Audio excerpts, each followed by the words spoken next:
Кымбаттуу видео угуучулар, биз номер 3-бөлүктү улантабыз.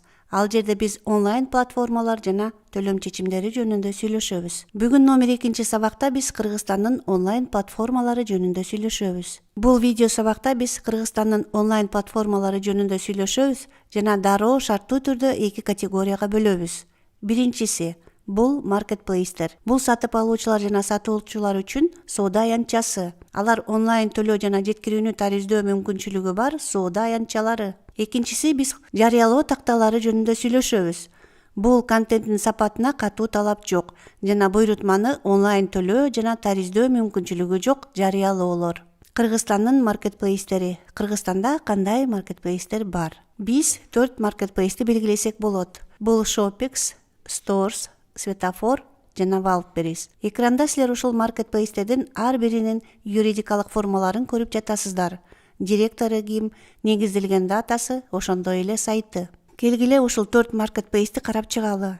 Бир айда сайтка киргендердин жалпы саны боюнча, мобилдик тиркемелердин бир айлык аудиториясы жана популярдуу категориялар боюнча. Мисалы, Shopix сайтына киргендердин жалпы саны 2100. Мобилдик тиркемелердин бир айлык аудиториясы белгисиздикке каршы. Ал эми эң популярдуу категория бул кийим, бут кийим жана бижутерия. Stores KG сайтына киргендердин жалпы саны 11500. Мобилдик тиркемелердин бир айлык аудиториясы белгисиз. Ал эми эң популярдуу категория бул уюлдук телефондор, гаджеттер.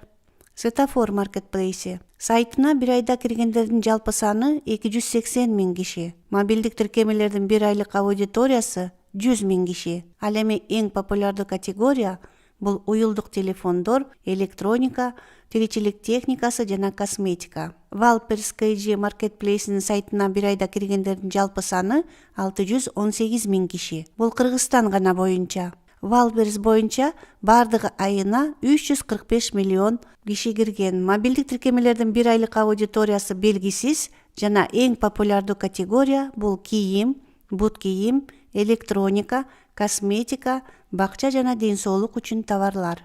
Келгиле, биз карап жаткан 4 маркетплейсти төмөнкү критерийлер боюнча салыштыралы. Сатуучуларга юридикалык талаптар, товардын белгиге болгон талаптары, товарлардын аталыштардын санына минималдык талаптар, төлөм ыкмасы, кампадагы запастары боюнча модели, логистика жана fulfillment жана товарларды кайтаруу шарттары боюнча. Экранда силер ар бир маркетплейс боюнча сүрөттөөлөрдү көрүп жатасыздар. Сиздер видеону паузага коюп, өзүңөргө кызык болгон позицияларды майда чүйдөсүнө чейин жазып алсаңар болот же сүрөткө тартып алсаңыздар болот.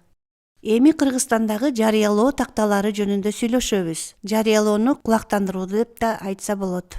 Дизель Элкат KG бул Кыргызстанда иштеп жаткан эң биринчи жарыялоо такталарынын бири. Ал 1998 жылы негизделген. 2005 жылы болгон окуяларга байланыштуу аябай өсүү болгон. Соода бөлүмдөрү абдан өнүккөн. Мисалы, сатып алам, сатам деген. Сайттын интернеттеги белгилүүлүгүнүн көрсөткүчү өтө жогору жана издөө жыйынтыктарынын берүүсү дагы өтө жогору. Ошондой эле Кыргызстанда кийинки иштеген жарыялоо тактасы бул Базар KG. Ал жакында эле негизделди 2020 жылы. Бул компаниялар тобу Машина KG, House KG. Биргелешкен трафиги 1 миллион. Колдонуучу ээси Marketplace жоопкерчилиги чектелген коому жана фокусу бул жеке буюмдар, колдонууда болгон товарлар жана сулуулук кызматтары.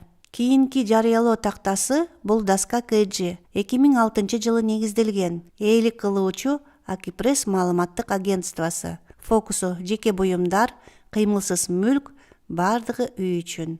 Лалафо кулактандыруу тактасы боюнча өзүнчө видео сабак болот. Келгиле, эми биз карап жаткан 4 жарыялоо тактасын салыштыралы. Базар KG, Дизель Элкат KG, Доска KG жана Лалафо. Төмөнкү критерийлер боюнча кайсы региондордо бар, иштөө шарттары, активдүү жарыялоолордун саны, бир айда сайтка киргендердин жалпы саны, мобилдик тиркемелердин бир айлык аудиториясы, популярдуу категориялар, платформанын кызматы үчүн төлөм ыкмасы жана юридикалык маалымат. Экрандан сиздер ар бир жарыялоо доскасы боюнча толук маалыматты көрүп жатасыздар. Сиздер видеону стопко токтотуп коюп, өзүңүздөргө керек маалыматты жазып же сүрөткө тартып алсаңыздар болот. Бул видео сереп сиздерге пайдалуу болду деп үмүттөнөмүн жана сиздин бизнесиңиз үчүн пайдалуу маалыматты алдыңыз деп ойлойм. Сиздерге ийгилик каалаймын.